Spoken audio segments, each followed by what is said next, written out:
Welcome to the You Are Heard podcast, where leading experts and courageous patients come together to challenge the status quo and help bridge the gap between diagnosis and a cure. I'm Megan, your co-host and co-founder of the I Am Heard Coalition. Joining me is my fellow co-host and co-founder, James. Together, we're bringing you the conversations that matter most, because every voice deserves to be heard. All right, so this is technically take 2 of episode 1 of the You Are Heard podcast. Had some technical difficulties yesterday, so we're going to basically run through the same questions we already talked about with Holly here, which is kind of ironic because I feel like a lot of people in our community have to go to appointment after appointment and explain their stories over and over again. So we're basically putting Holly through the trauma we all have to go through here in this space. But yeah, let's introduce you guys to Holly, who's our Florida chapter leader and newly announced board chair member. Holly, welcome to the first episode of the podcast. We're happy you came all the way from Florida to visit us. Already having a really good time, even with the technical difficulties. Okay. But yeah, just introduce yourself. Like your story as to your diagnosis. You've had multiple surgeries. Where you're at today. All the things. Okay, yeah. Cool. And I really appreciate you guys having me. So yeah, and we are having a good time, even though we're letting James drive everywhere. Never again. That's another post, but anyway. So my name's Holly. I'm from Fort Myers, Florida, and my story and my experience with syringomyelia is it's quite condensed, believe it or not. I know a lot of people have lifelong symptoms and are diagnosed, and maybe can live with it for a very long time. Whereas mine all started in November of 2024. I'm a very active person. Was always in the gym several days a week. A lot of heavy lifting and things like that. Kayaking, since we live by the water, and. That Monday I was in the gym and I maybe lasted 30-40 minutes and I thought, gosh, my lower back is killing me. It was really weird, and I thought, oh my gosh, because I was pushing 50 and I thought, oh my gosh, is this like what happens when you slip a disc or something? I'm like, this is crazy. By Friday, I was already going paralyzed. Because I thought it was more of a structural issue, I begged this orthopedic doctor to get me into an appointment, and so my daughter and her partner had to take me to this appointment because by that point I hadn't slept in like a couple days, and they had gotten me to this appointment, or first thing in the morning they got me in. And the doctor, not knowing, was like, well, I'm not exactly sure what's going on, but, I'll give you some cortisone shots and see if that helps, and he did. I'm like, I don't care, do anything you can. And they were able to get me from the wheelchair up, like on the table, leaning over the table. He gave me my shots. It did absolutely nothing. And he said, and I'll tell you something, thank God he did this. He said, we need to get you a stat MRI. And I was like, sure. So he's the one that ordered the stat MRI. He's the one that ordered the initial stat MRI. And that was early in the morning. So then they were able somehow to fit me in that afternoon. So we went home for a little bit and then went back for the MRI. And it was just a thoracic MRI because they didn't know. And so as I was there was when everything started. Like I started to panic because I told my daughter, I said, I need to use the bathroom. So she was helping me get to the bathroom. When I was in the bathroom, I couldn't go. I couldn't urinate. And I thought, I started getting scared and I started almost going into a panic attack. And I think she got scared. Same thing. Around the same time, the radiologist came out and said, you need to go to the emergency room. Do not go anywhere else. You need to go to the trauma hospital down the street. There's something in her back, a hemorrhage or something. We don't know what it is. And they had already made the decision they were going to take me regardless because of my symptoms. And that's how we ended up in the emergency room. And went from the ER into ICU It was getting later in the evening. I had more MRIs done when they still didn't know what was going on, and it was excruciating pain from the waist down, burning, numbness. I was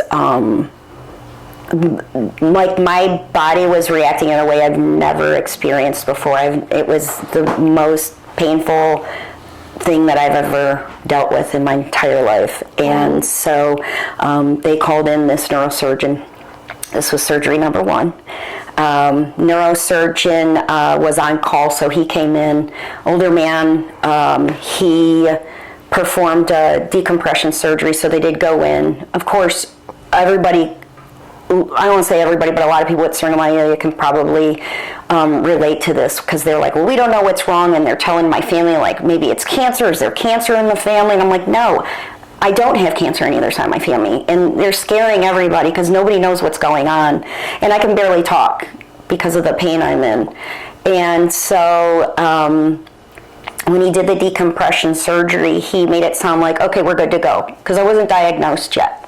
And I know we talk about, success and things like that. From that perspective, was this a successful surgery? Yeah, I'm able to walk again. I had to go to a rehab hospital after that. I had to learn how to walk again. Can I walk again? Yes, thank you, God, that I'm able to walk again. Was it successful from a syringomyelia rare disease perspective? Maybe not so much, because I wasn't diagnosed. He didn't know what it was. He said it would never come back to me. And I was like, okay, what do I know? Yeah. I don't know any different. So so 6 months later then, this is May now of 2025, symptoms started coming back. And I recognized the symptoms. Ended up back in the emergency room of the same hospital. This is surgery number 2 now. My second neurosurgeon, lovely, he did diagnose me with syringomyelia. Never heard of it, don't even know what he was talking about. He said, listen, I can do a shunt. I could place a shunt, because we need to drain it again. The syrinx is T9 through 12. It was 16 or 19 millimeters wide, so it was as wide as my spinal cord and into the subarachnoid space. It was completely cutting off all flow, so I didn't have any flow. And you posted images on your Instagram. I did. Yeah, I did. My last follow-up in June of this past year. Yes, I have the comparison of what the measurements were then and what they are now. Yeah, and if anybody hasn't followed Holly or seen it on her page, it's crazy, because my syrinx is rather small, very small in comparison width-wise compared to Holly's. It's crazy. And we have, and you know how that is. A lot of our community, they have these what they call centralized canal syrinx. So it's like right in the middle, and I think that's part of the disservice that's done to our community, is that a lot of these doctors that aren't familiar with the condition are like, that can't possibly be causing your symptoms. Exactly. And it breaks my heart when I hear that, because mine was so prominent and I had severe symptoms. Right. There was no denying it, so I understand that. But my first surgeon didn't. He was like, oh yeah, that's not going to come back. And it was frustrating, because he was kind of out of his way out the door. He was retiring like a month or 2 later after my surgery. And I thought, okay. And I didn't know any different. And that's what we have a lot in the beginning. We don't know any different, So fast forward again to I had my second surgery. That surgeon, he ended up placing a subarachnoid shunt to decompress, the syrinx, which was about as big. And I'm sorry for those, I'll go over the measurements again. It was like 16 or 19 millimeters wide, but it was 95 millimeters long. And so placed this shunt, got the diagnosis finally, so I can start doing more research and understanding and everything. And then my third surgery, symptoms came back, and let me back up again. Second neurosurgeon said, listen, I know this is what you have. However, I don't have experience with this particular disease. This is what I can do for you now, which was the shunt. He was very clear about failure rates and things like that. He's like, I don't know. Sometimes it works for people. Sometimes it blocks. Sometimes they fail. It just depends. This is all I can do for you. So you need to find another doctor. And so then that's when I started going on the hunt for trying to find that right specialist that understood the disease. Which is quite a challenge, that's for sure. I started going on Facebook groups and different things like that, and I'll get to that in a second, because I'd like to talk about what brought me to you guys and everything. But I ended up finding a surgeon in Miami. I know we talk about Dr. Levy a lot. I've posted pictures with him. And then we also talk about Dr. Green, who is our senior advisor on our board also, which was actually one of Dr. Levy's mentors and everything. And I connected with him, ended up establishing myself as a patient because I knew there was probably another surgery in my future. I didn't know when, but I knew it was in my future. Inevitable. Yeah, unfortunately, 6 months later, again, I had to have another surgery. And thankfully, Dr. Levy, being familiar with this type of a disease and Chiari malformation, a lot of other conditions that can be related, he was able to look at my most recent scans at the time. This was now November of last year. So that was November of 2025 was my third spinal cord surgery. And what he did is he went and he did a few things. He ended up doing a shunt revision because the syringo subarachnoid shunt did have blockage in it. So, which we expected probably was the case because the syrinx was coming back again. Almost every time it came back, it was almost the same size. But I would catch it because I'd recognize the symptoms. I'm like, oh no, I'm not going paralyzed again. I can't do this again, type of thing. So you were like catching it, so to speak. Proactive. Yeah, the best you can, because even then some of my symptoms are slightly different. Right. It's so crazy. So I ended up having the third surgery. With the revision, he ended up putting in a syringoperitoneal shunt, which then the distal end of it comes around the side of the abdomen and into the front. So then that way the excess cerebral spinal fluid would just drain into your abdomen, which makes sense if you think about it. Logically, speaking, it's like, okay, yeah, that makes sense that you would have it drain like that. He also noticed that I had tethered cord, so he did work on that. I had some scarring from the first two surgeries, and then when he closed me up, he did what's called a duroplasty, which is like a patch that you would put, because my dura has been cut open several times, and not only does that duroplasty reinforce that space, but it also creates additional room in the spinal cord for flow. So there were a few things there that he did for me. It was a 5-hour surgery. Wow. But I am so glad that he knew what he was doing. And my mindset is that if I have these right professionals in my corner, I'm trusting you. I'm not afraid to have that surgery, and I know that we have a lot of people that get scared and things like that. So I had the surgery, went into the rehab hospital again. This is at Jackson Memorial Hospital now in Miami. After that, came home, and then about 10 days later, I had some fluid build up in my abdomen. I just started to feel really off, and I think that morning I tried to do a little bit of walking, get outside and get some fresh air, which is very difficult after having these types of surgeries. And I started getting like the worst migraine of my entire life, and I couldn't, everything I was taking, it wasn't doing anything. Then I started vomiting. I had light. I was having Sensitivity. Thank you. Light sensitivity. I was having problems. That's why I was in my dark bedroom. Everything was closed up. My girlfriend came over. She's an RN, and she and my family decided it was time to call EMS. So they called 911. They came and took me back to the local hospital. They did some tests over there and determined that since I had just recently had surgery at Jackson Memorial, they transported me via ambulance from Fort Myers back to Jackson Memorial, where I was met by my surgeons again. Not a short drive, 2-hour drive. 2.5 hours. It was a Monday morning. With rush hour. With rush hour in Miami. Good times. I don't remember a whole lot of it, but it was I have to say the transporters were phenomenal. Just lovely people.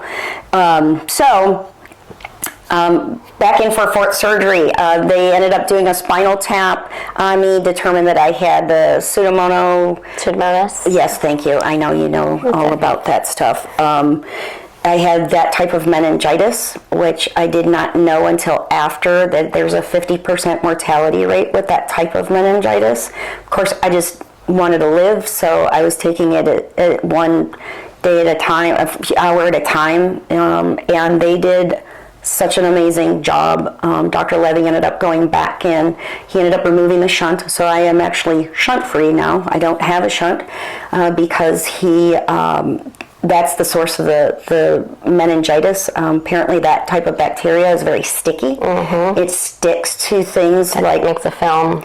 Yeah, that's what I heard. And so that's where they found was the source of it. So he removed it. And since my last follow-up in June, my last MRI, I'm actually in a stable, my syrinx is stable.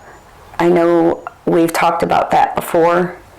And we could talk more about stable and maybe relating that to other conditions so that the public could understand what that means to us. This is as long as I've gone. I've made it past 6 months finally, first time, without having to have any surgery or anything like that. And since the syrinx is stable, I don't have to have any shunts put in right now. And now I go, I think, March of next year, so that's 9 months between your scans, which is the longest too. the longest I've ever gone. And I think this is where we can, talk about this a lot, is success in the community. A lot of people in these Facebook groups, the common thing is like, what's the success rate of this surgery? What's going to happen if I have this surgery? Or what to do in general? And where is there a cure? And all these extreme ends of things where they're trying to find, which is, rightfully so, trying to find an answer as to what they can do and what to expect. But, success is relative to the individual. My success is completely different from Holly's success. Mm-hmm. And it's just applies different for every single person. Yeah. And I think being able to communicate with the community and describe this is really important, because a lot of people get in their head that there's it's, again, one extreme or the other. And we have to understand that success is going to be relative. So, right. In your eyes, what has been success for you, and what is success for you moving forward? I think that success means a couple different things, like we've talked about. I mentioned earlier, you can look at things holistically. Has this been a successful journey? Most days, yeah, I think success also equals resilience. You have to be positive. You have to be a resilient person. You have to advocate for yourself. It's very important. I'm not willing to take no for an answer. You guys are not willing to take no for an answer. So we have these dream teams that I know we talk more about them, but dream team is, I have a team of doctors that I meet, some weekly, some of them I meet monthly, but it just really all depends. But there are so many different forms of success. Success could be me getting on a plane to come here. Right. Was a big milestone for me. This is the first time I've gotten on a plane and traveled somewhere since my last 2 surgeries, And I think it's so important to know it's you kept apologizing and saying like, well, I might, like we have to play it by ear, but it's like, people who know, and unfortunately people who don't. And it's like I told you, like always, stop apologizing, but we get it. Like we knew, we had tentative dinner plans, but we knew that could change because that's the reality of living with a chronic disease. Right. Especially one that doesn't have a cure and you can only manage it literally, like you said, day by day or sometimes hour by hour. Mm-hmm. And that's why, like, again, the mindset of if you're diagnosed with a chronic illness, complex condition, it's important you're gentle to yourself and recognize that. You're not going to solve everything in one day. Probably not going to solve it even in 10 years. It's about the 1% each day that you find these little victories. I remember we were talking to somebody, because we have so many people we talk to, patients, and she was basically explaining that she was able to like get an A on her, she's going to college, and she got an A on her exams. That's awesome. And I'm like, hey, that's literally a win. I know it has nothing to do with your health, but that's still a win. That's something you were able to do, and you have to take those little bits of momentum and apply that each day, because it compounds over time. 1% turns into 50%, which turns into 100% before you know it. And I know for some people that's like difficult, as it means, that means it's going to be a long process. Well, time does fly. It does. You'd be surprised if you actually focus on these little things, how much better of a mentality it can have for you moving forward, rather than thinking on these extreme ends of things. Yeah, and I don't want people to misunderstand what I'm saying. Like, I'm sitting here going, I had these surgeries, and look, I'm still here, and I'm walking, and this is so great. I'm in pain sitting here. Yeah, like, I don't want anybody to ever get confused. Right, like look at me, don't compare yourself to me thinking I'm doing all these things look at her. Yeah, right, you're still struggling. I struggle every single day, and so it's hard when you look at things from a day-to-day basis. Sometimes it helps you get through. Sometimes it can be frustrating because, I was telling my daughter this morning, I'm like, this sucks. I have to live the rest of my life like this some days. And it's really hard to think that way.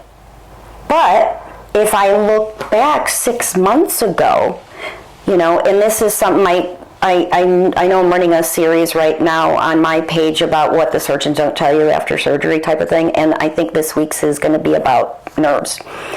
And nerves heal 1 millimeter a day. It's the slowest recovery of like anything. Of everything. Yeah, and then of course what happens in our community, it's nerve damage. Yeah. Great, that's just awesome. And so that's where I look back and go, oh my gosh, I couldn't do XYZ 6 months ago. But look, I was able to sit on a flight for an hour and a half, and I'm sitting here.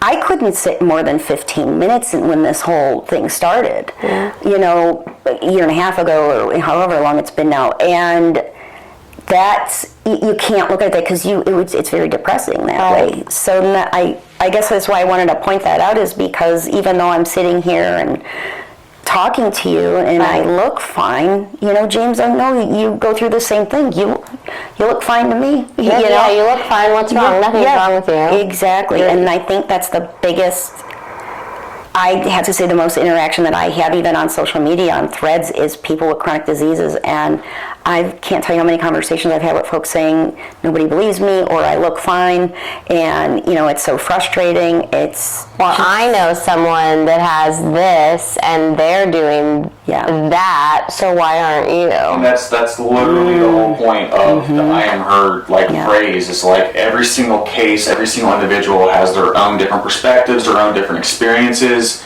And we talk about, like, with syrinx in particular, is like somebody might have the exact same location and size syrinx, but it presents completely different in symptoms. So we can't sit here and isolate certain levels of success, or certain, like, one person is doing one thing, it's working for them, and it's everybody has their own individual scenario, and they are this is where, again, the I am heard thing, it's very important that every single person has the ability to express where they're at in their journey without it being like, oh, you look fine. It's like, no, it's like it's valid. Like if somebody's saying they feel a type of way, I mean, it's valid. We can't invalidate that because we know firsthand, like, you never know. Like, we have good days and bad days. Yep. And like, sometimes the bad days we look totally fine, but we're having one of our worst days, and we're kind of just putting a brave face on to do whatever we're doing. But we have no choice. We have no choice. Some of us have to show up to work. Some of us have to, we have Zoom calls with people. Like, we have to set that stuff aside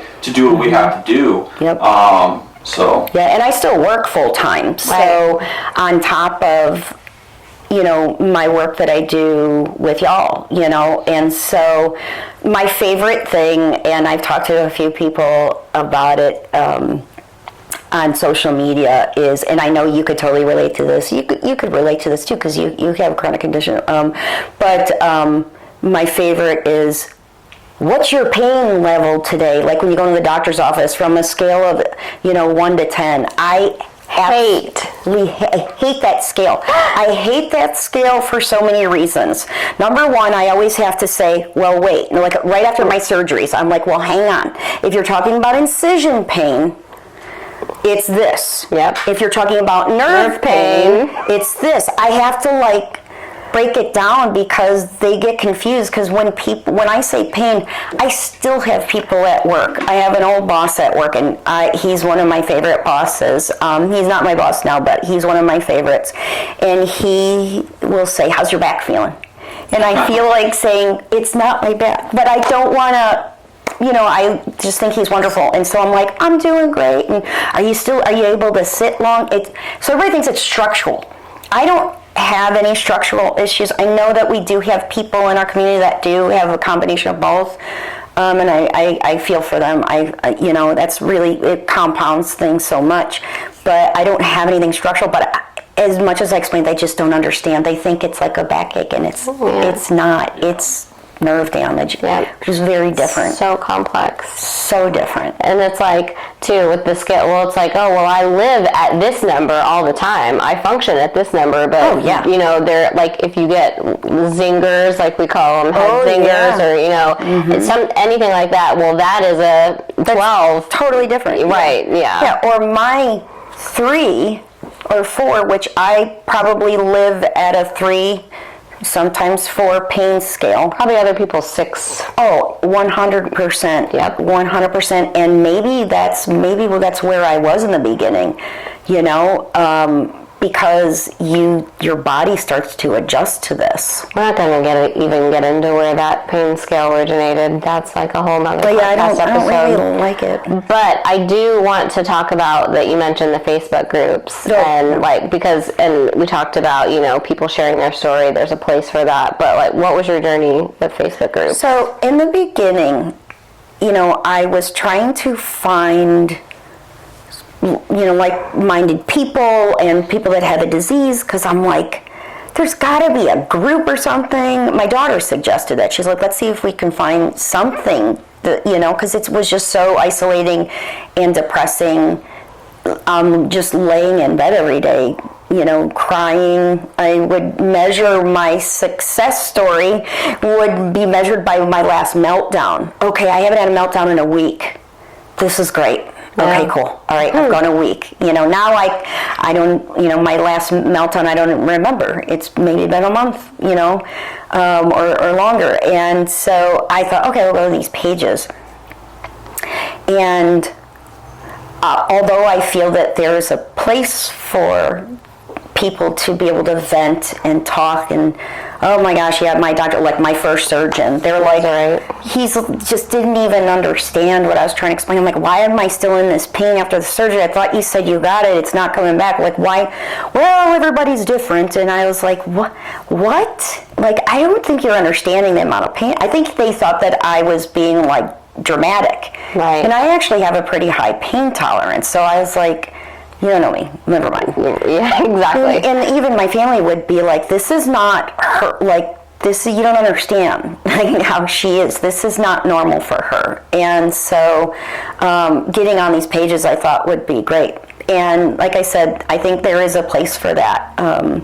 I think it's good to have that venting session with people that have, because there's that common denominator of like, my doctor thinks I'm crazy, or But for me, it was a bit too much. So I got on some of the pages. I very quickly got off a bunch of the pages because it was just overwhelmingly terrifying for me. There were people that are permanently in wheelchairs, and I thought, this is it? I'm not going to live to 50. I'm already, was sick, twice, and it was just crazy. And it's like, bring me you're sick, you're poor, you're hungry, so we can feed you. But there's that's the point. There's no solution. No, all these people coming. That's what's so frustrating. Right. That's what ultimately led to starting the organization, was because it's like you go on these things and it's terrifying, but there's the other side of me. I'm like, this isn't right. We're in 2025 at the time. I'm like, there's too much. There's AI. There's brilliant doctors. There's money out there to fund certain research. All of this. What's going on here? This doesn't seem right. So we dug into it and trying to figure it out, and it's just like, wow, this is bizarre. And it's like the Wild Wild West on syringomyelia Facebook pages. And it's just, you don't know. You're just scrolling. You never know what you're going to see. You read some absolutely terrifying stories, some crazy stories from providers, how they're treating some of the patients because they don't know how to discuss with their patients this disorder. They know nothing about it. And, it turns into dismissive behaviors, which turns into trauma. Yeah, they send them to therapists and say that you need anxiety medication, and you're like, what? But it's that's why it was for us, it's like, okay, well, something has to happen here. And, research isn't being done, clearly. We've looked through, one of the first things we did was look at NIH and to see, historically where all the studies have been. And, there was a period of time in, the 80s where there was a big, spike in studies. And we got to, early 2000s, and it just stops. From 2000 on to, present day, so minimum. Research has been done. I don't know why. Part of our theory is that Chiari malformation kind of got all the attention because they feel like that's what creates the majority of syringomyelia, which is valid. But also Ehlers-Danlos is a big reason as to why people have syringomyelia, or in your case, tethered cord. So I feel like syringomyelia kind of got left as an afterthought, and that's just for something that is creating nerve damage. Isn't fair. That needs more attention, because nerve damage can absolutely alter somebody's life completely, not just physically, but mentally. And I know you talk a lot about the mental health aspect side. You see a brilliant therapist who we met with just a few weeks ago. I would like to know from your perspective, how has that helped you, not just mentally, but also I feel like it does help physically too, the mental health aspect, does it not?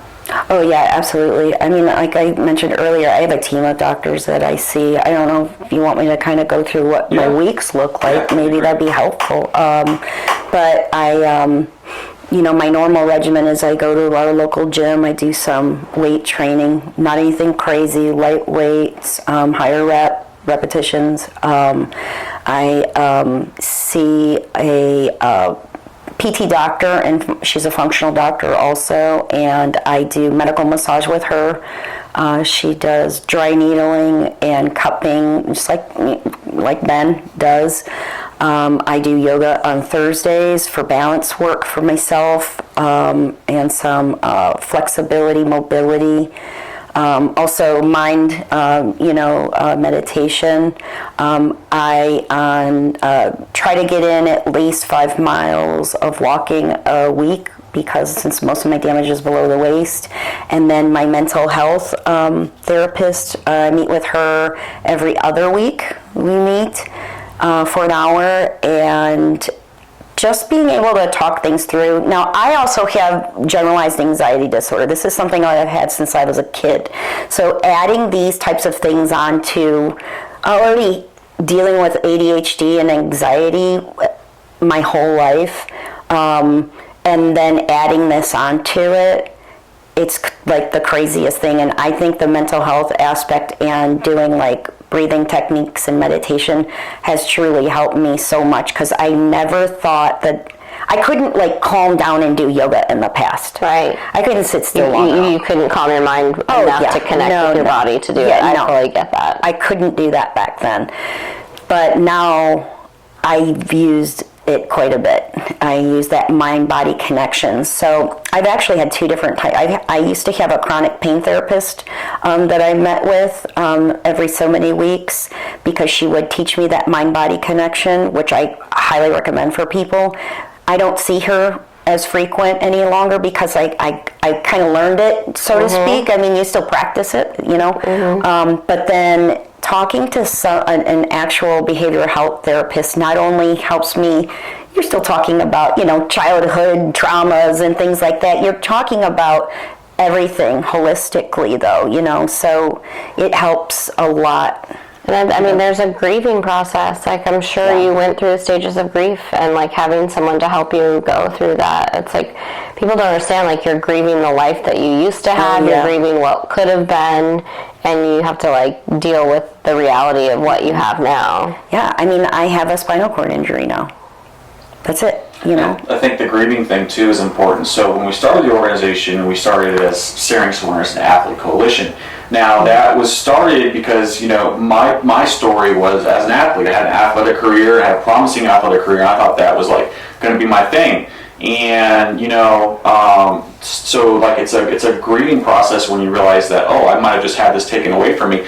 But with that said, as we grew and expanded and we started to have more people resonate with our slogan, I am heard, like realize like grieving doesn't apply just to athletes, doesn't apply to just whatever. It's like so many things. It could be grieving, a mother could be grieving that she's not able to pick up her child anymore. Like things like that, or grieving because they can't go to work to provide for their family. There's so many things to grieve, and that's ultimately partially why we changed the organization, to realize this is not just athletes. This is like everyday individuals who are grieving whatever they've lost that they had a passion for in life.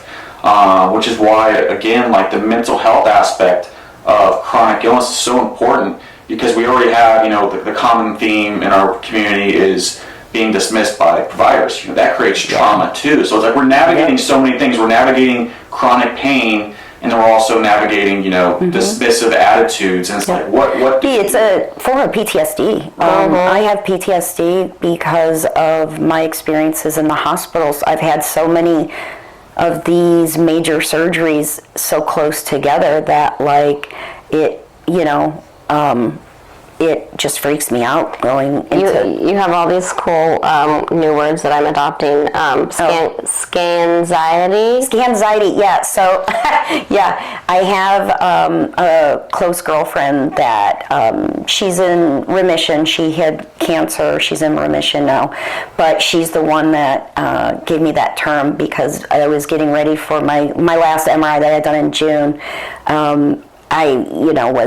I hate it. I hate getting close to it because I'm like, I don't know, because my previous MRIs were always, it's coming back type of thing. It's like, it's kind of like for folks that have had family members with cancer or somebody that's dealing with it now, they understand that feeling where you're like, oh crap, now what? Right. Is the cancer back? Is it not back? So I try to make things relatable to people because nobody understands this disease so much, and sometimes it's just easier instead of explaining it for 10 minutes saying, okay, hey, how did your MRI, you know what, the cyst is a lot smaller. I usually say cyst instead of syrinx, and then instead of stable, I'll say, well, it's kind of like being in remission. It can come back, but the longer it stays stable for me and allows to heal, because I don't know if, I know we talked about it, but mine was more of an arachnoid cyst. It was actually attached to the back of my spinal cord.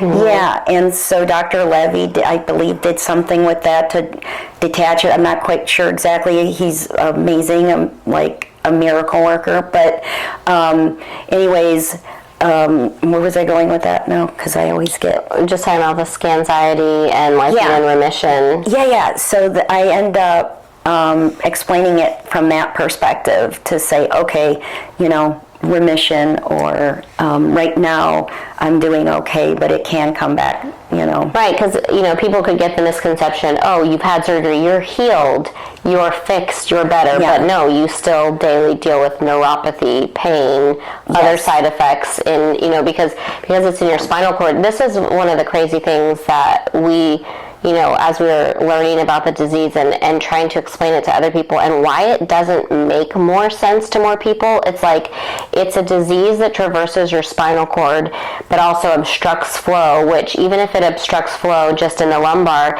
it's a closed system, so it's going to technically obstruct flow in other places. Right. Your nerves control everything in your body. Yep. All of your systems, organ systems, therefore you can have symptoms in multiple organ and functions. Yep. And like, of course that makes sense, but when some doctors or providers say, oh, that couldn't cause that, and it's like, the fatigue is the thing that I notice a lot. Like, if I had my choice to be able to sleep, I could probably sleep 10 to 12 hours, and that helps recharge me much better.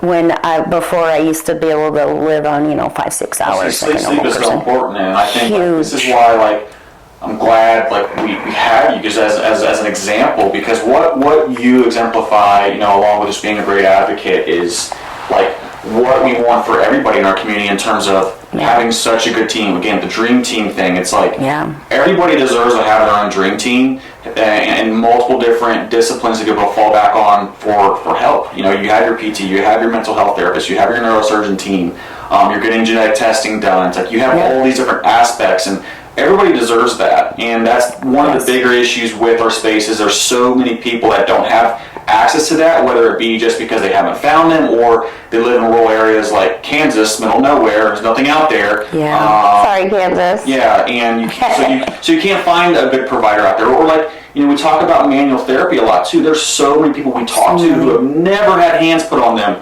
by a manual therapist. I'm that's sad, because that's for me. Even before I found my syrinx, and I was having hip issues, knee issues, that was life-changing for me. That allowed me to do the things that I wanted to do. And if I didn't have manual therapy, I would be, extremely broke. I'd be falling apart. Oh, I look forward to it. Yeah. I love seeing Dr. Bree. Every Wednesday I go. And that has to be a part of standard care for people. Manual therapy is so important. And for some reason, I know it has to do a lot with insurance companies and these big clinical PT settings, and for a lot of people to get manual therapy done, it requires them to see a private physical therapist and cash pay, and for most people that's not really reasonable. So it's what can we do in our as an organization? We're working on that. Exactly. That's one of the things we want to focus on, is how can we get people access to these type of providers, or how can we make it to where more providers are willing to do these type of therapies? Because what we've also come across is that we have in these big clinical settings, there's PT clinics that simply just won't put hands on patients, and it's not because they can't, it's just they just won't, and it's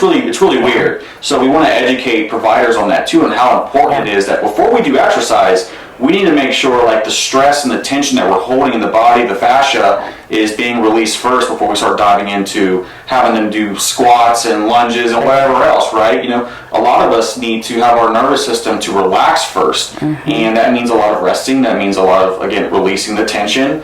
And you don't get that. Inflammation. Controlling inflammation is big. That's what I was going to say when you're talking about needing sleep, is that even though, you're in remission, you are still in a chronic state of inflammation, and you will be forever. And that's where the fatigue comes from. And everybody needs to recognize that, even if, our mission statement, our organization is bridging the gap from diagnosis to a cure, right? And because the longest space of time for everybody is ultimately going to likely be the diagnosis, all the way to the point to when there's a cure. But even then, if there's a cure one day, with the type of damage that gets done with syringomyelia and curare malformation, it's going to exist in some capacity either way. Maybe if there's a cure and it's able to reduce the syrinx altogether, it might help with some symptoms, but you're still going to have leftovers from all the nerve damage that's been done. So we have to prepare the community to not, again, think in the extreme of there's going to be a cure and I'm going to be 100% better. Let's think more so, again, this is what I like to say too, is that with a diagnosis like this is your opportunity to be intentional with your health and to make the most out of every single day, because most people who don't have a condition like this don't think about these little, seem silly details on a day-to-day basis. But now that we have these conditions, we're forced to focus on them, but we can also get a lot out of ourselves by doing that and optimize things of our own health in our certain scenario in ways that we never were previously. Yeah, and like we're all still learning too, which is the beauty of it, is having this, and that's what drew me to both of you, is I saw that you had, and it was still when we were AAC, you know, because I'm like, well, I'm an athlete, and I wasn't a professional athlete like you were,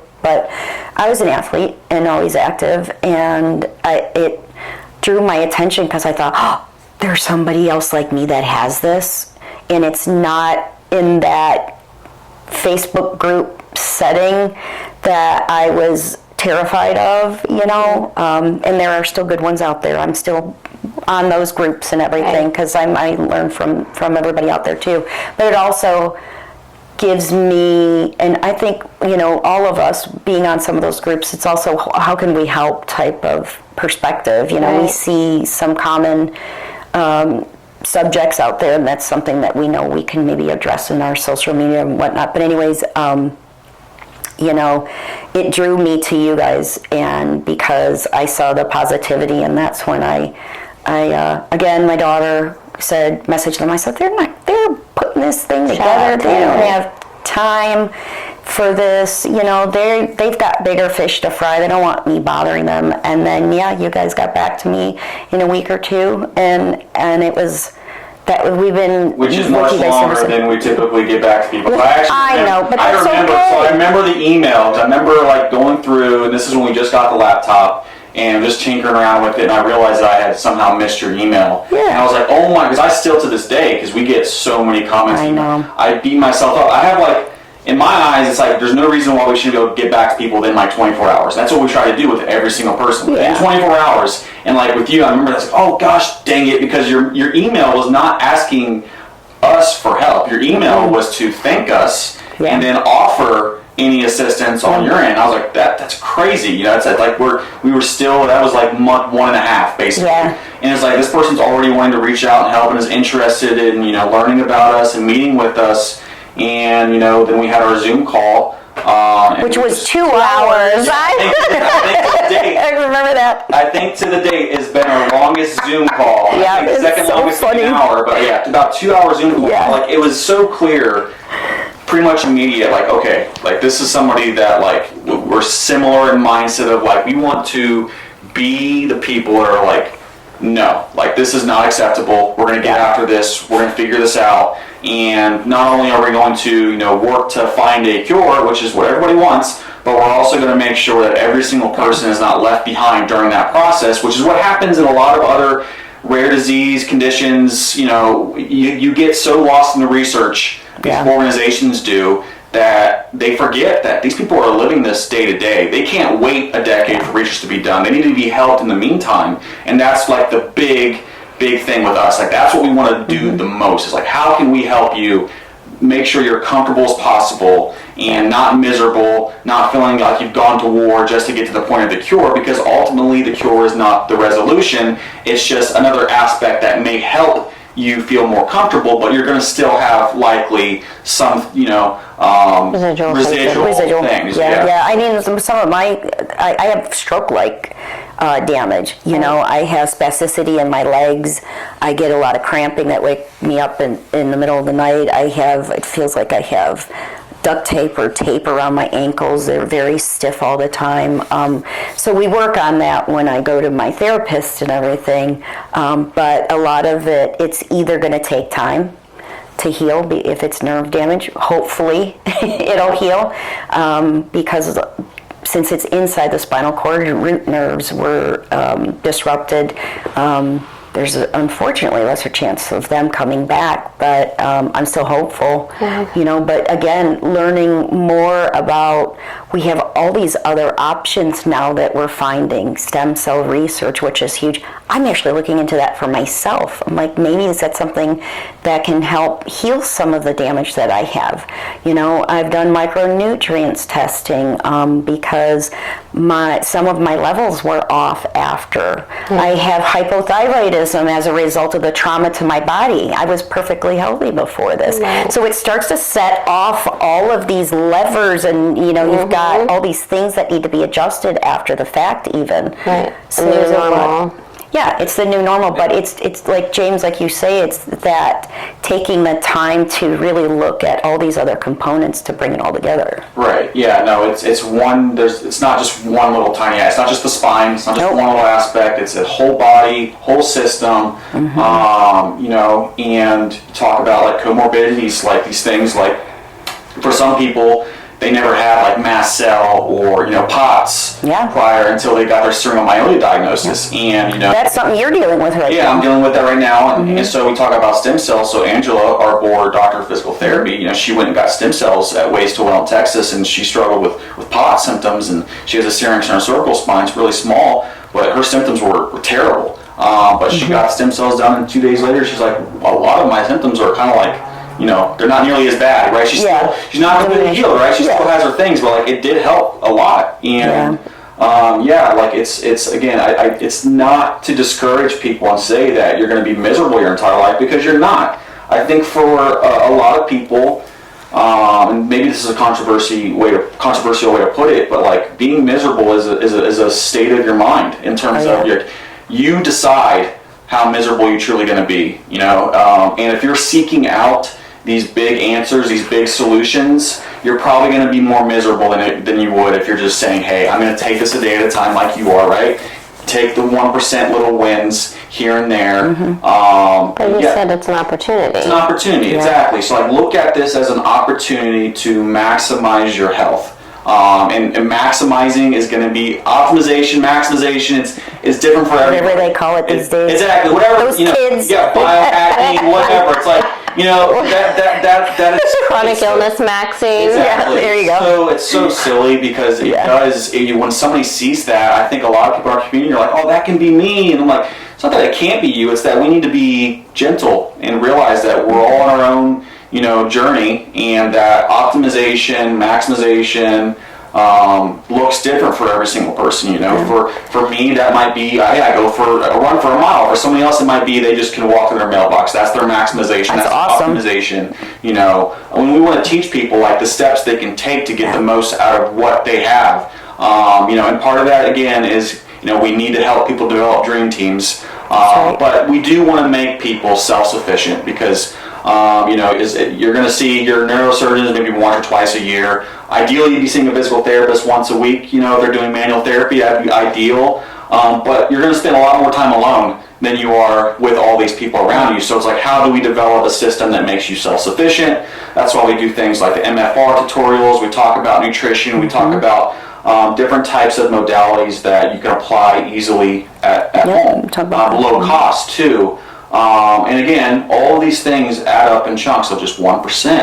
And I think if people just slowed down and focused on that rather than trying to rush to the big solving the equation, they'd be much better off, and they might find themselves not so anxious to be like, oh, when's this going to end?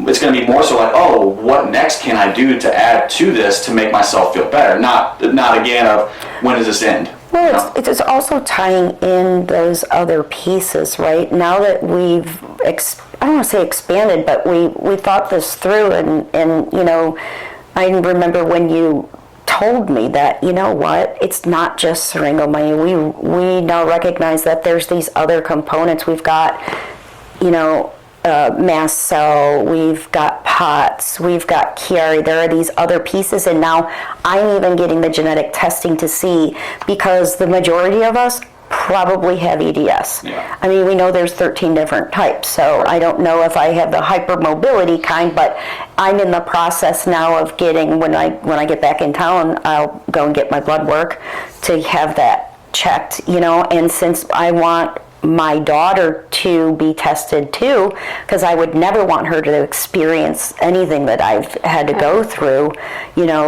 this is, I think, a huge deal now, because it's looking at all those pieces that James is referring to, because it's not maybe just one thing. And that's Dr. Green. So, the first meeting we had with Dr. Green, like one of the first things he said was like, look, like, there's no such thing as idiopathic syringomyelia. It's just not. Which is what I was told. You were told. Yeah. It's a misnomer. It just means they don't know what Exactly. They just don't know, and there's not, that's why, like, we need to make sure there's a standard process of, okay, if we find somebody and they have syringomyelia, their brain MRI is good, they don't have tethered cords, like, all right, genetic testing has to be part of the process. Should be the next step. It should be the next step, absolutely. Right. And, then we talk about, like, having the interdisciplinary, like, ecosystem of providers that are all in the know of this, and that's a big problem here too, because if neurosurgeons know nothing about this, like, can you imagine what your orthopedic knee surgeon knows about this? Probably nothing. So, like, we have to be able to get everybody on the same page. So, like, if for me, for example, is for years I was dealing with hip pain, I was going to the hip surgeon and got a hip surgery, and then I had knee stuff, and it's like, yes, that was real, but also what was contributing towards that hip impingement was possibly my syrinx. That was, cutting off nerves and the ability to activate muscles, which led to the impingement. So, like, but if we knew that at the time, maybe it would have been a different approach. It could have been maybe a different route. So, like, every single provider, and this is why, like, our board is not made up of just neurosurgeons. We have physical therapists, chiropractors, dietitians. Everybody has to be involved in this process, because this is a whole body process. This is a whole lifestyle aspect of this that has to have every single person involved in it. And I think, like, that's what sets us apart too, is because we're not just isolating it. We're making sure that we're not no stone left unturned, I guess is the best way to put it. And that's how we'll continue to be, and that's why, like, our provider directory is not just going to be neurosurgeons. It's like every provider that provides quality of life, better quality of life to an individual. Everybody deserves opportunity to have that, and that's what we want to connect with people, because when you have that type of a team, like I've had, like you've had, the results and the day-to-day becomes a lot more easy to manage, because you do have such a great team to fall back on. So I think, that's you were the perfect example of, somebody who has such a great team and you have such a great mentality about things now. Not to say that you don't have your bad days, like we all do, but I mean, just you're just such a great example, and I think, like, that's why we invited you to be, board chair, and you're a Florida chapter leader, and you just set so many good examples. I appreciate that. We brag on you literally every day, talk about you every day. We're literally texting you pretty much every single day. I know, we talk all the time. And it's it's not even just about, like, it's just literally we're legitimate friends.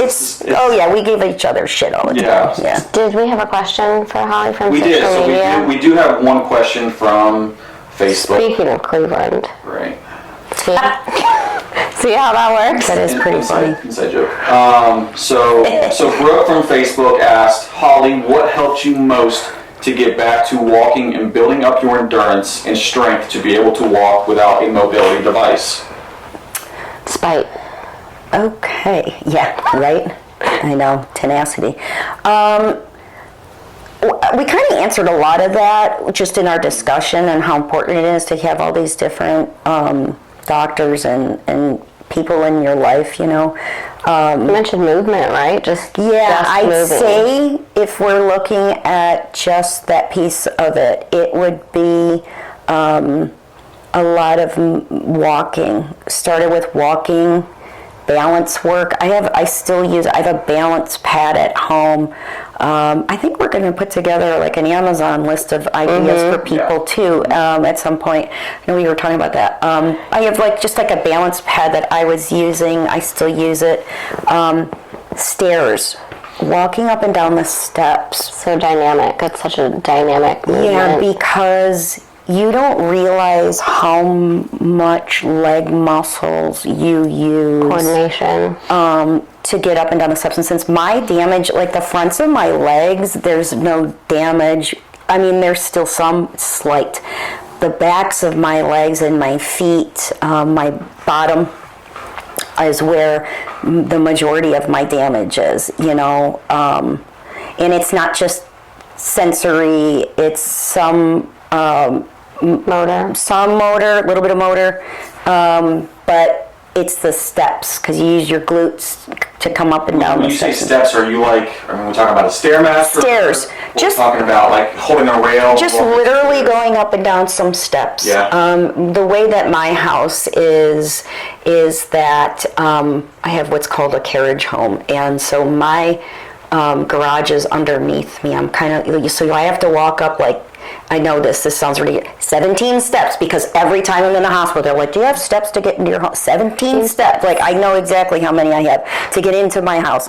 And so, and it's inside. It's like my foyer is like that. Right. And so I did so much practice with, because I had a walker, I have a cane, I have all that fun stuff. I have those aids in the shower. I still do. I'm not ashamed. At first, I was embarrassed about all of those things. I could care less now. I have my handicap placard. I'm proud of. I don't use it if I don't need to, because I know there's people worse off out there. But I have it. But I'd say movement, walking, going up and down the steps, it takes a lot of effort. Your brain wants to do it. I mean, you could probably relate to this. Your brain wants to do all these things, but your body just doesn't do it, and you're like, son of a, like, this is crazy how it's weird how that happens. That's my biggest thing. But again, doing the manual therapy, right, all of it, it's that getting that circulation, and constantly doing, I had PT at my house, come to the house. I had occupational therapists come to the house, all of that stuff. And like I said, I still have all of my bars in the shower. I have a chair in the shower in case I need still all of that stuff. And I'm sure you can relate to this too, but also dosaging. And we talked about this about supplements a few weeks back, about like how you dosage exercise, how you dosage rehab, and like, you have to be honest about where you're at, right? You know, yeah. Like we talk about the stairs, like for some people that might be, hey, let me just go up 2 or 3 stairs, come back down, and like, that's it. And then tomorrow I'll try to do 4 stairs. And the next day I might try to do 5. Exactly. I'm not talking anything crazy. Yeah, no, you work up to it. You start really slow. You start with stuff that you think, this is dumb. Like, why am I even doing this? This is stupid. Right. And then you look back and go, oh my God, and you see your progress. And something that I feel very strongly about is caretakers. You have to have a good foundation of, whether it's friends or family or whoever it is, having that, to me, and like I said, it doesn't have to be family, it could be, friends, and like I said, some people have home health care come if they need it. I needed all of that, and I don't know what I would do without my daughter, being my main caretaker. And I think at some point we'll probably do either I will, or we can talk about it together. We'll do maybe something on caretakers. I don't think they get enough attention. I don't think they get enough credit, and that's, I think, also really big with them pushing you. Yeah, to do that stuff. I'm a pain in the ass to caretake for. I'm the worst sometimes. I mean, we're sitting here talking. What do you think, Meg? She dealt with me when I was like having acute psychosis because I wasn't sleeping from my neuropathic itch. Yeah. So she's dragging me to the hospital now a few times. Yeah. I've had that happen too. I mean, it's. We can be our own worst enemies. 100%. At times, for sure. You get stubborn. I'm very stubborn too, because I've always been very. Taylor's off camera, that's why I keep looking that way, because she is Holly's caretaker, and she's my caretaker. She's my bodyguard. But I think too, we talk about caretakers, and I know there's people out there who talk to them who are alone. And I think that's really important. Like, we have this community established, and Facebook groups, they have their purpose, they have their place, but this is why we like to do Zoom calls with people, with individuals, because like, to have that face-to-face connection, to let them know, like, hey, like, we see you, we hear you, like, we're here to help you in any which way we can, is important, because there are people out there who just don't have anybody, and especially we have people who are isolated and talk about, sorry, Kansas, you suck, but there are people out there like Kansas who have nothing around them, nobody around them. Yeah, can we get sued by a state? Yeah, but it's just like, the people deserve to have connections. And you want to, that's where therapy comes in too. Therapy, for sure, yeah. Even if you can't find somebody else that has, let's say, syringomyelia. Now that we have all these other chronic conditions, I can't believe how many people and the responses I got around POTS and EDS. It's incredible how many people have those chronic conditions. But what I'm saying though is that there could be group therapy classes. There's we talked about that. There could be other people that you can maybe relate to when it comes to things like chronic pain. And that is something that is going to be introduced here. It's in the works. It's in the works, yeah. And I think that's important, it's like also another reason why we didn't make this podcast so we could listen to ourselves talk. We made it so that we can talk about things that the community wants us to talk about. I don't want to be in front of a camera at all at any point in time talking like this. This is like, for me, it's like nerve-wracking and like, already have enough mental health issues. This is just adding to it, but it's also write that down. It's a lesson in itself, and I'm sure we're going to learn so much from this because moving forward, we're going to have not only we have patients, and then we're going to have providers and experts from different fields, not just in neurosurgery or neurology. We're going to bring in doctors of physical therapy, dietitian, chiropractors, functional medicine, mental health. Yeah, anything that goes that it applies to somebody's quality of life. We want to talk to them because we want to understand an aspect from every different perspective of expert, and also again talking to the patients, talking to the community. That's how we have developed this organization. Every step we've taken, every progress we've made, or adjustments we've made, it's all been based off of what the community has told us. We engage with every single individual, and it's we're not going to always agree. We can't make every single person happy, but like what we can do is listen and hear out every single person to understand how to mold this organization that is maximizing opportunity for everybody and resources for everybody, and that will never change. It's admittedly getting to where it's a lot of people we have to engage with, and we're going to continue to try to figure out how we can manage these continuous direct engagements, because it's so important for us as an organization, no matter how large we grow, to continue to directly engage. And teach people how to advocate for themselves. Exactly, yeah. Don't be afraid to speak up. Right, yeah. It's so important. I know it sounds cliche. We hear a lot about that.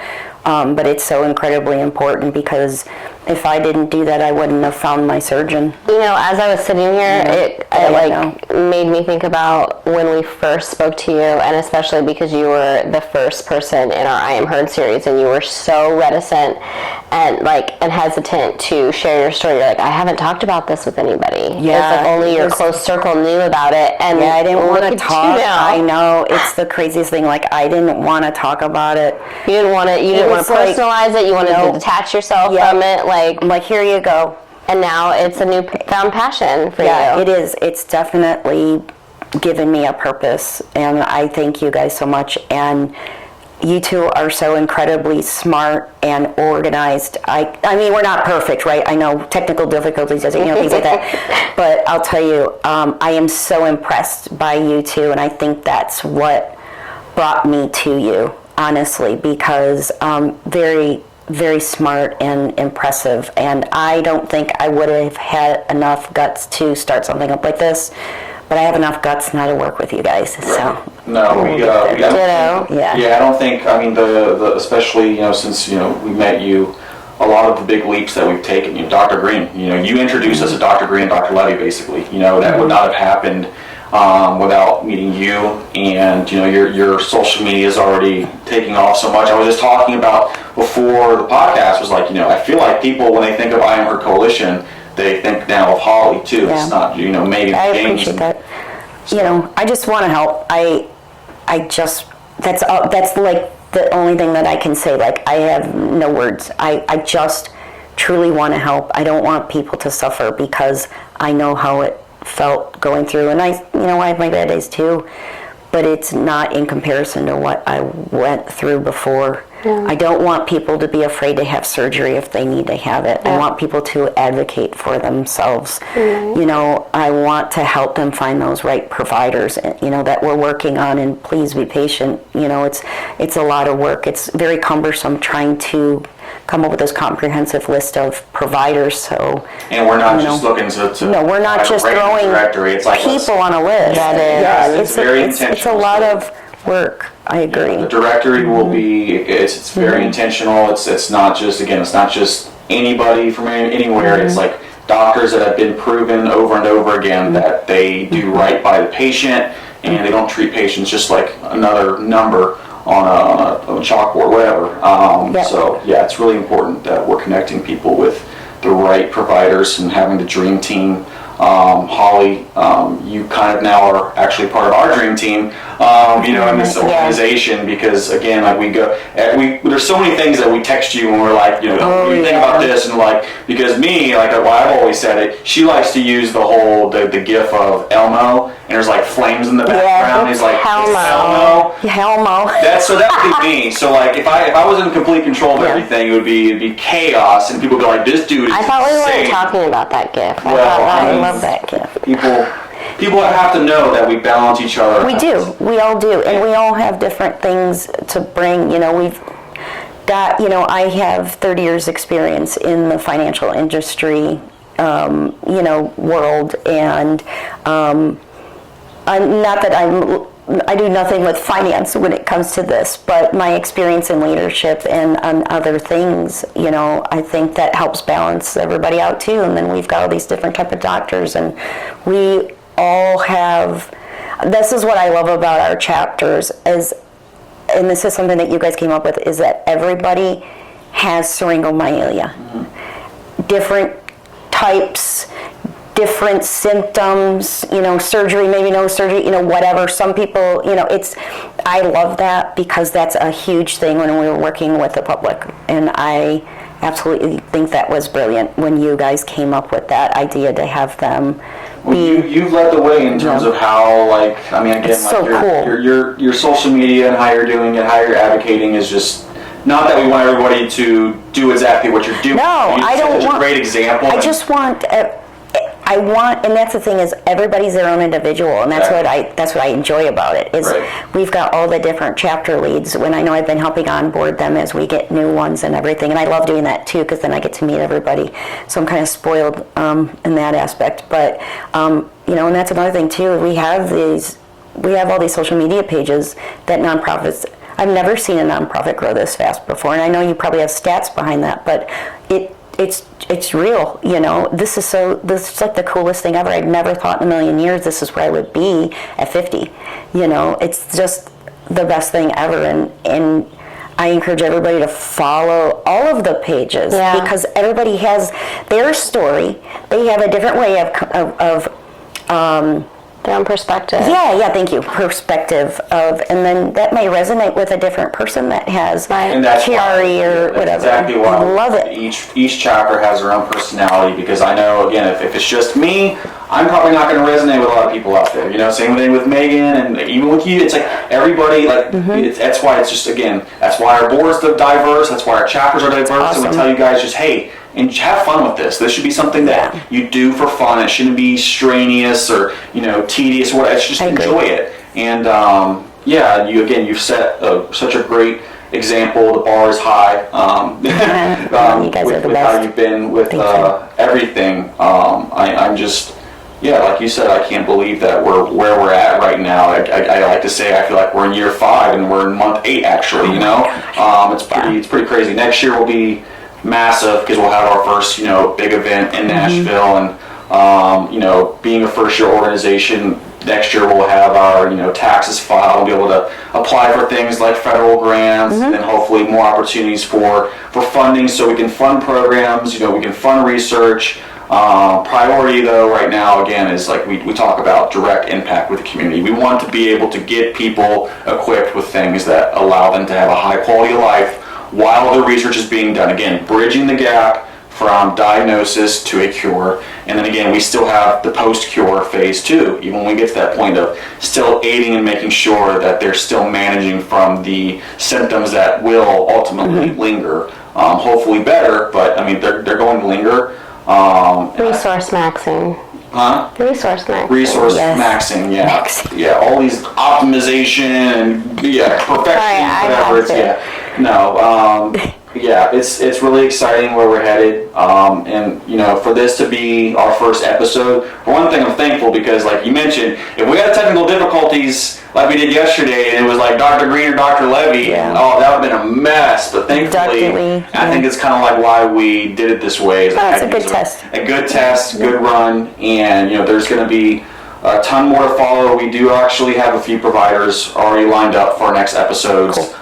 Dr. Lee at Vanderbilt University. I'm sure we'll get Dr. Levy on, Dr. Green on at some point. Dr. Ben be on, Dr. Tinker. But also, if anyone has suggestions or something that they want us to talk about. Yeah, something you want to talk about. There will be a few, just myself and Megan episodes. We still need to do kind of a more of a thorough introduction to ourselves.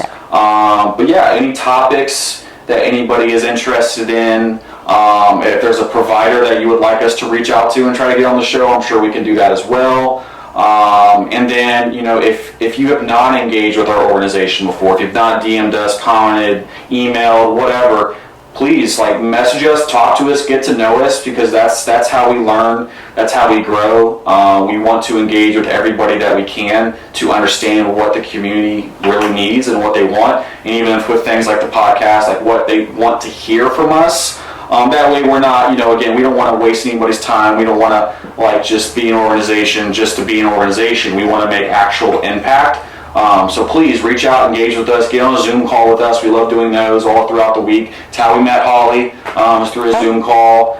We have so many people on our phone now texting. We love care packages. That's a big thing. You do a Zoom call with us, we'll send you a care package. We've got some other ways you can get a care package too. It's all linked on our website. Or you could sponsor a care package to send to someone. Exactly, sponsor a care package, send to somebody. I love that. There's just so many ways, and there's so many things that we have kind of just sitting there waiting to introduce, but we're trying to scale. Being only month 8, we have to be careful and scale things, in a way that is manageable for us as a small new nonprofit. But we'll get there, and we're heading there rather quickly.